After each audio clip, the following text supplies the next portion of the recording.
Muito bem, estamos voltando aqui com mais uma edição do Clube Personalidade, hoje falando com o Dr. José Antônio Zago, essa figura maravilhosa que está dando um exemplo até de civilidade.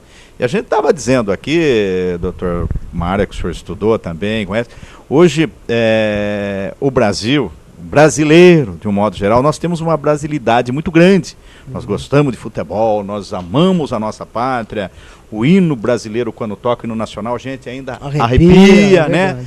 Mas a gente percebe a conduta que vem do exemplo que vem de cima dos nossos governantes, dos nossos administradores, como ela nos ajudam até a fazer as coisas ilícitas, né, doutor? É verdade. A gente questiona muito, e acho que nós temos que questionar, esse é o papel da cidadania, esses grandes problemas que nós estamos tendo aí com corrupção. Essas coisas não são novas, são antigas, né? Talvez hoje a mídia consiga colocar de uma forma mais clara para a população, mas são coisas que vêm a... Por que a pessoa quer o poder? Né? Essa é a primeira pergunta, né? Por que as pessoas gostam de poder? Porque algumas pessoas tem pessoas brigam, que adoram o poder. Exatamente. Às vezes não gostam nem muito de dinheiro, mas adoram o poder. Uma vez eu conversando com um deputado, não é deputado aqui da região, não, é longe daqui, e ele estava já há uns 12 anos de mandato, estava terminando, acho que o terceiro mandato dele, uma coisa assim. E eu perguntei para ele, eu sentei do lado dele durante um jantar e perguntei: e aí, o senhor é candidato? Olha, todo mundo quer, mas é cansativo, é sacrificante, você deixa a família. Puxa, mas se é sacrificante, você deixa a família, por que você vai entrar então? Né? O que tem de gostoso? O que tem de bom nisso? Exatamente. Então, por exemplo, você me convida para vir dar entrevista e fala: puxa, foi um sacrifício para chegar aqui, o trânsito estava ruim, o sol quente. Bom, então, nem devia ter vindo, não né? Não devia ter vindo, verdade. Ou eu faço prazerosamente, ou eu não faço. Ou eu não faço, né? Se me custa tanto sacrifício, né? Mas, então, essa questão a gente tem que debater sempre. Platão dizia assim: quem deve governar? Ele dizia, era o mais sábio. Eu não sei se é o mais sábio que tem que governar. Eu acho que o grande lance da democracia, isso não sou eu que digo, são filósofos que estudam isso, é você ter o controle sobre o poder, para que aquela pessoa que exerce o poder exerça de maneira que aquilo ajude o próximo, a população, o próximo, né, a comunidade. Então, é o controle. Por isso que o jornalismo é chamado de quarto poder. Né? Até nós falamos isso no intervalo. Hoje eu queria estar enganado, queria pedir desculpa. Me passa uma sensação, quando o senhor falou que o jornalismo hoje é o quarto poder, me passa uma sensação que a única punição que tem é através da imprensa. Parece que sair a público, né? Porque saiu a público. Porque senão ninguém fica sabendo e o cidadão posa de bonzinho. Exatamente. Ele parece mostrando esses exemplos de ONGs. Quando foi criada essas ONGs que fala organização não governamental, mas que recebe dinheiro do governo, não é o maior erro, já começa com o próprio nome. E a gente percebe... Mas aí precisa de uma explicação. Lá no CAPES, boa parte do pessoal que vai lá buscar ajuda são pessoas muito simples, muito carentes. O CAPS, só para nós passar, o Centro de Atenção Psicossocial Raineri Baioc, que atende usuários de álcool e droga, onde tem uma equipe de trabalho lá, né, ligada à Secretaria de Saúde do município. Então vai pessoas muito simples e falam assim: aqui é gratuito.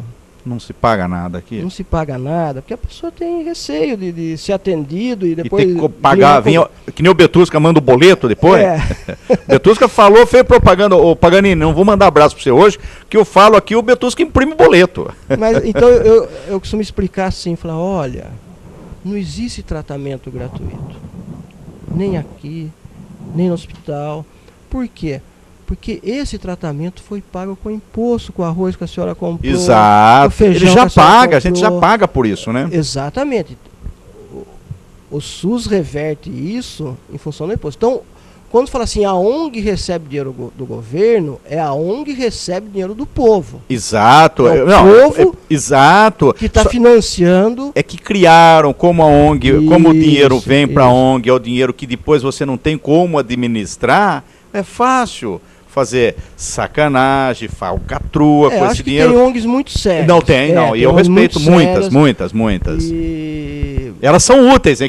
Não estamos criticando aqui quem criou as ONGs, não. Porque o criador da ONG foi alguém benemérito. Exatamente. Então aí eu vou entrar numa outra questão. Quando a gente fala assim, tem político que rouba, tem político que exerce a política em benefício próprio, tem mesmo.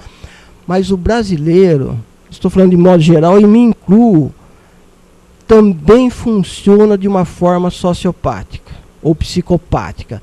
Então o brasileiro gosta de tirar vantagem, o brasileiro gosta de furar fila. Exato. O brasileiro, farol deu vermelho, mas ele nota que ele passa o farol, ele para no lugar que é pro idoso. Deficiente. Empresas descobrem que idoso pode ter um privilégio no banco, contrata o idoso para lá. Para ser rápido, quero rapidez. Exatamente. Então isso são situações de psicopatia. Então a gente precisa também mudar como cidadão. Aqui é lugar para idoso, então é lugar para idoso. Isso aqui é a fila. Eu vou respeitar a fila. Exatamente. Porque se eu furo uma fila e estou com uma criança, eu estou ensinando essa criança a ser psicopata. Também, a tirar vantagem, tapeando os outros. E outra, parece que a gente percebe que tem muita gente que quando passa alguém para trás, parece que se sente superior. Passe o outro, você viu? Então, deve ser a mesma sensação que tem um político mau, um político ruim, né? Mas o povo também precisa mudar a sua maneira de ser. Precisa ser honesto, né? Primeiro sincero. Lugar, né? Bom, aqui eu não posso parar, não posso. Não vou parar. Então a gente precisa parar com essas psicopatias. Eu deixo meu filho de 10 anos experimentar cerveja? Não. Isso tá fora da lei. Não é bom. E não é só proibi-lo, eu acho. Eu acho que ele explica, olha, isso faz mal. Mas o senhor bebe? Eu bebo. Mas o pai bebe? Mas o pai também já está equilibrado, tudo direitinho, eu quero dormir daqui a pouco, é diferente, né? Porque é duro você administrar. A gente, e ver esses exemplos, como a gente está falando aqui, e dá a impressão que o político que apronta, depois ele vem com um marketing forte, e ele é reconduzido ao cargo. Exatamente. Eu estou vendo, perdão, o caso do Lula. O Lula teve um mensalão estourando na cabeça dele, foi uma falha até também do partido que era, na época, a oposição. Ele falou, vamos fritar ele no final, ele acabou dando a volta por cima. E houve toda aquela celeuma, o dinheiro não voltou, dinheiro nenhum pro corpo, porque quando eu costumo de manhã na minha participação matinal dizendo, quando você tira, você rouba do governo, você está roubando de alguém.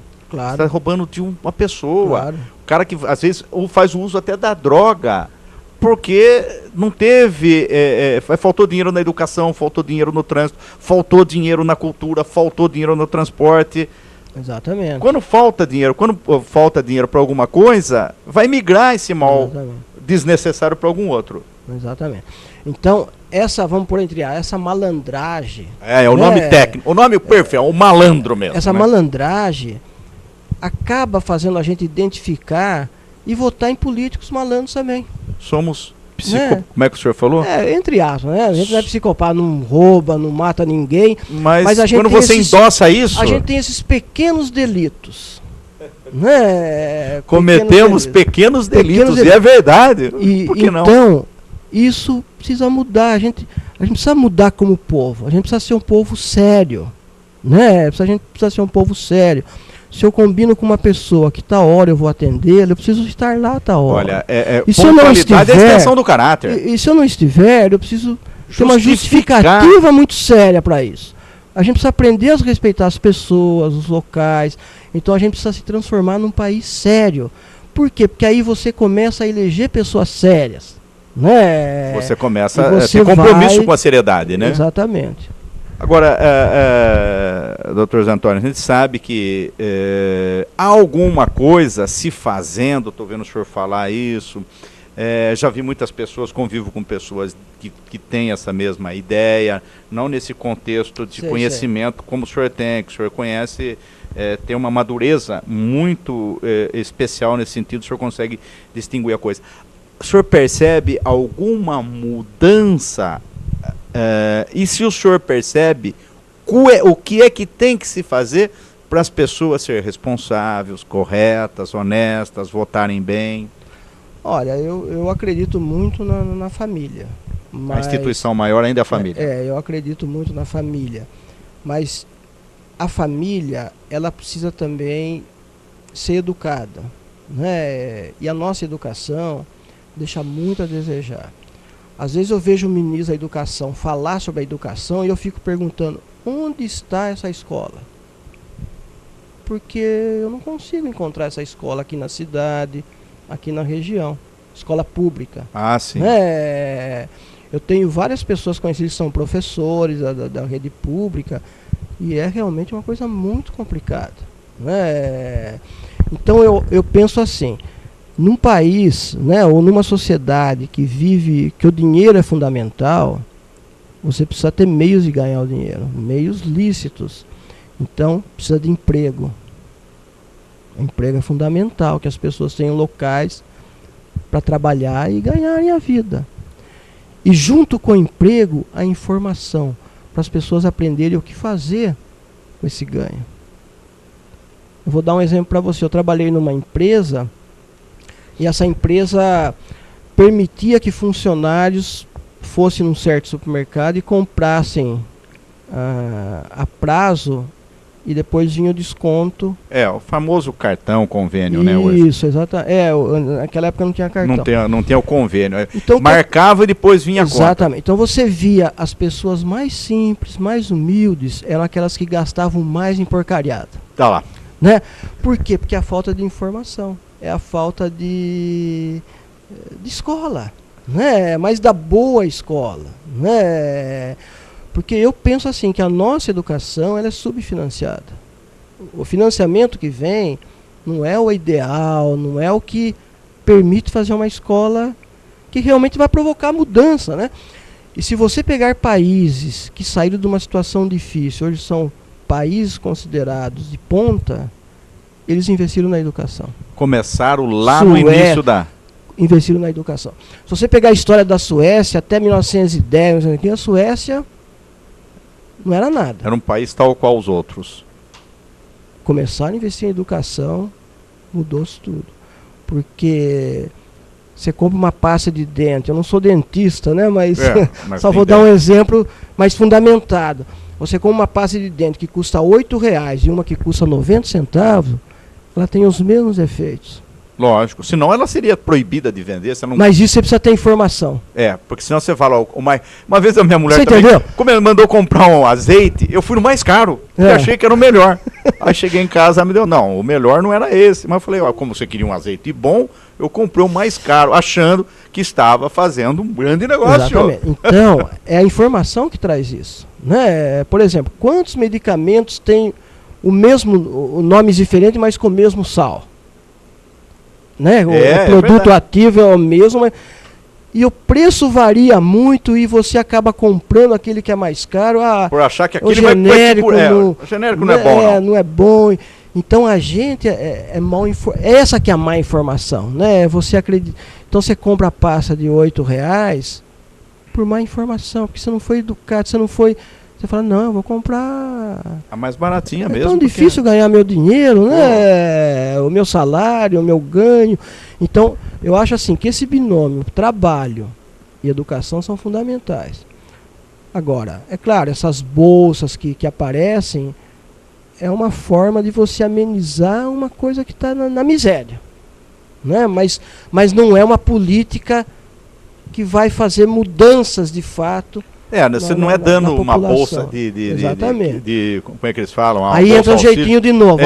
Então vou fazer mais um filho. Para conseguir mais vou mandar mais um para cadeia para ter Tem salário, né? O exatamente. Tem o salário recluso, salário percebe? Então uma coisa vai puxando a outra. Né? O governo não usa bem meu dinheiro, eu vou sonegar imposto. Né? Sabe? Então, existe o lado do governo, mas existe também o lado do cidadão. O cidadão também tem que se reeducar, tem que ser um cidadão sério, honesto, responsável, né? e que quando vai votar, que é a grande arma do cidadão... Eu não votar pela cesta básica, ainda embora as leis proíbem esses tipos de atitudes, né? De comportamento, votar porque o cara deu um saco de cimento. Às vezes eu fui, um amigo, não vou falar o nome, ele foi candidato a vereador, eu falei, não, eu não serviria para isso. O cara chegou e queria, foi uma fila na casa dele, um queria 2 sacos de cimento, disse que votaria nele por causa dos 2 sacos de cimento, o outro queria um caminhão de terra, o outro queria um milheiro de tijolo, o outro que queria, fazer uma mudança de uma cidade para cá, porque ia trazer gente até para votar ali. Aí, por incrível que pareça, eu e ele, eu contornei ali. Ele estava num outro candidato fazendo a mesma coisa. Exatamente. Agora, ele tem um voto só. Para quem que ele vai votar? Isso é psicopatia. Isso já é psicopatia por parte... E se a pessoa dá o saco, também é psicopatia. Porque ele está se corrompendo, ele é um corruptor. Passivo e ativo. Passivo e ativo, porque Exatamente. Ele está aceitando se vender pelo saco de cimento. Então eu vi aquilo, não acreditei, mas eu vi. Você fala assim, vamos fazer política séria? Política séria, olha, eu não vou te dar o saco de cimento, eu vou tentar levar para onde você mora a água, vou tentar levar luz, energia, vou tentar resolver um problema de trânsito que tem lá na sua rua. Porque se eu vou dar um saco de cimento para você hoje, não vai resolver seu problema, um saco de cimento. O Kant foi um filósofo muito interessante, ele escreveu muito sobre a moral. Ele tem um tratado sobre a moral. Ele dizia o seguinte: uma norma, ela é importante, ela é saudável se ela for universal. Se eu crio uma norma que é boa só para mim, ela é um pseudo-valor. É íntima, é minha, não adianta. Então a norma ela tem que ser para todo mundo. Fala assim, eu vou esquecer essa bolsa aí, eu vou catar, vou levar para minha casa, vou pegar para mim essa bolsa. Bom, isso é bom para mim? É ótimo para mim. Mas é bom para os outros? Precisa ver se eu estou prejudicando alguém, de repente eu vou ganhar isso. Se fosse uma bolsa minha que tivesse ali e o outro estava pensando assim, seria bom para mim? Eu não gostaria. Então não tem universalidade. Não há. Precisa ver o que se beneficia outros também, né? Então você tem que agir de tal modo que sua ação seja uma ação que você gostaria que fosse para você também. Aí é uma ação moral, ética. Eu não vou fazer isso porque não fica bem. Exatamente. Não fica bem para ninguém. A ética é você ser tratado com humanidade, você tratar as pessoas com humanidade, mesmo sendo diferente. Amanhã eu posso estar num país diferente, posso estar num local diferente e ser o diferente. Mas eu quero ser tratado com respeito. Sem dúvida. Quem não gosta, né? Então, se a pessoa vem até mim e ela me é estranha, diferente, eu vou tratar com respeito. Porque amanhã eu posso estar também no lado contrário. No lado contrário. Então isso é ético, né? Olha, e tem umas coisas, né, quando a gente fala em ética, o senhor falou com muita propriedade, pessoas que furam fila de banco, fura fila, qualquer tipo de fila. Hoje, casa lotérica tem fila, a gente percebe que tem lá de jogos e o cara vai com um negócio para pagar, faz um joguinho para pagar. Eu não, já fico ali. Eu vou trocar, eu tô aqui para trocar uma raspadinha, não fui, né? Mas se eu for lá, eu quero ficar naquela. O senhor é o último, sou o último. Sou o último da fila. A gente gosta de ver esse tipo de atitude, mas ela é prazerosa. Primeiro, também as pessoas têm que ter prazer. Exatamente. Não só no aspecto moral, eu acho, mas as pessoas têm que ter prazer em fazer as coisas certas. Claro. Como o senhor disse lá, eu estou andando 80 por hora com o meu carro, porque o radar lá vai me multar se eu passar 85, ou eu estou andando a 80 por hora com o meu carro, porque é em meu benefício, é em benefício de outrem que vem de lá para cá e nós podemos nos colidir. São posturas diferentes e as duas estão dentro da lei. As duas estão dentro da lei. Mas precisa ver se ela é prazerosa, né? Claro, ela precisa fazer com prazer. Exato, você tem que ter prazer. Não, eu estou em pé aqui faz meia hora, mas eu vou ficar em pé aqui. Claro, por exemplo, se você vem para a rádio, vou ter que ir lá para a rádio, vou ter que fazer entrevista, vou ter que... Isso não é prazeroso, você vai adoecer. Eu né? Conto as horas, os minutos. O trabalho vai tirar vida sem dúvida. Você. Não tem trabalho que mate, né? Agora, se você faz isso com prazer... Porque o trabalho tem que ser prazeroso para que as pessoas sintam que você faça aquilo com prazer e te valorizem. Sem dúvida, porque Né? imagina se eu tivesse com uma vontade de te entrevistando aqui. Não, então, e qualquer um percebe. Os garotos estão aí tudo. Até agora eu nunca vi um entrevistado meu do Clube Personalidade triste com o programa, então, querendo que a hora acabe. Eu que administro a hora, mas depende por conta dele, estica. Por isso que a gente precisa fazer as coisas com prazer, para que a gente se sinta realizado no que faz e que as pessoas que a gente atende, dependem do trabalho da gente, fala, puxa vida, né? Quem está fazendo esse trabalho é alguém que gosta do que está fazendo. Né?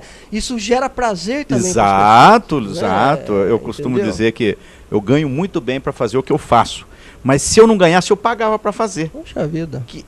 Eu já não tinha dinheiro para isso. Não, mas é gostoso. Sabe por quê? Não, tá certo. Eu tenho certeza que tudo que, tudo que a gente fala, porque eu coordeno a equipe de esportes, mas o esporte dá motivação, dá incentivo, o esporte, ele causa, a pessoa fica ouvindo o rádio. As pessoas têm gostos diferentes, mas o esporte é uma coisa mais ou menos... Quantas vezes eu vou lá brincar com a Zé Maria e falo, mas onde você falou isso? Que é gostoso, dá repercussão, mas nunca com ofensa. Mas eu tenho umas coisas na sua equipe de esporte que eu não gosto, não. Tem muito você transmite jogo só que o Palmeiras perde. Então, mas isso é uma falha da nossa. Mas pode ter certeza que não é prazer da minha parte, mas é prazer do narrador, porque ele é corintiano. Essa equipe aí precisa transmitir jogo, meu Vai mudar, ela vai mudar. Eu prometo que ela está com 12 anos, ela vai mudar. Tá bom.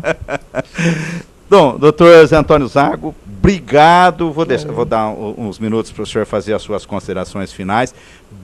Consideração final. Obrigado o senhor ter nos atendido. Tenho certeza que o público ouvinte, o público telespectador, que agora nós temos o internauta também, através do endereço eletrônico, deve ter tirado muito proveito dessa nossa matéria. É matéria para a pessoa ficar pensando, é matéria para a pessoa ficar analisando o que podemos fazer de melhor. Então eu agradeço o senhor ter vindo, tirar o senhor dos afazeres e vir aqui nos conceder essa belíssima e interessante entrevista, que para mim a gente não acabava com ela. Ela dá para ir até às 4, 5 da tarde. Mas o Toninho Finelli já vem aí bravo, porque eu atraso o programa dele, aquele rapaz é chato. Tá com aquela camisona vermelha dele, brava de novo, e ele vem aí com o Clube Comunidade. Bom, Panissola, eu vim aqui com prazer, viu? Para mim foi muito gratificante estar aqui. Eu penso que faz parte do profissional estar passando as informações para a população, né? Eu acho que não adianta você saber algumas coisas e guardar para você, porque isso é um saber morto. O saber tem que ser vivo, ele tem que circular e tem que ser criticado, né? Eu quero que as pessoas pensem no que eu falei, mas que critique também. Olha, não concordo com isso, eu concordo com aquilo, porque é assim que o saber evolui, né? A ciência evolui assim. Mas para mim foi muito gratificante, gostei muito, não te conhecia pessoalmente, a não ser às vezes quando eu escuto algum jogo na Rádio Clube, né? Outros comentários e tal. Mas eu fico muito chateado porque vocês nunca narram, ou há algum tempo já não narram uma vitória do meu time, né? Agora o seu time também, o nosso time tá ruim também, viu? Mas quanto tempo esse Palmeiras nosso não ganha de ninguém? Então você faz tá 9 jogos, Zé Maria, que não ganha de ninguém. Então você está intimado a narrar um jogo, ganho pelo Palmeiras, que seja a última rodada. Não, esse eu faço questão. Esse é o jogo que a Clube vai transmitir dia 4 de dezembro, às 17 horas. Eu acho que o mando é do Corinthians, né? Corinthians e Palmeiras, nós vamos narrar com uma vitória do Palmeiras. O Palmeiras escapando da 2ª divisão e tirando o título do Corinthians. Seria essa. Bom, não vai ser prazer para nós. Que time que você torce? Olha lá, é só palmeirense que tem Itapira. Os corintianos, tem muitos amigos corintianos. Eu também, como tenho muito, Paganini é palmeirense, o Toninho Finelli que está chegando aí é palmeirense. Mas, viu, JP, eu fico muito contente, muito gratificante. Foi um prazer estar aqui, viu? E conta com a gente quando for. Só que precisa marcar um pouquinho assim com antecedência para a gente poder se organizar e estar vindo aí com tempo, com disponibilidade. Muito obrigado pela atenção sua. A gente vai te explorar assim, porque o conhecimento seu é fora de série, com as palavras macias, mansas. Deu o recado direitinho. Obrigado mais uma vez ao Oswaldo Custódio, do Sertanejo Bom Demais, que foi o elo entre a Rádio Clube, o Clube Personalidade, o Dr. Zé Antônio Zago. Obrigado ao Zé Maria, que está nos ouvindo lá, aquele abraço, e dizendo a todos que o Toninho Finelli está com o Clube Comunidade, agora às 14 horas, na coordenação técnica do Djavan. Às 17 horas, o Oswaldo Custódio com o Sertanejo Bom Demais, pausa para a Hora da Ave Maria com o Décio Luquete, e depois o Sertanejo Bom Demais, seguindo com Oswaldo Custódio. Tenham todos, meus amigos, uma belíssima e gostosa tarde.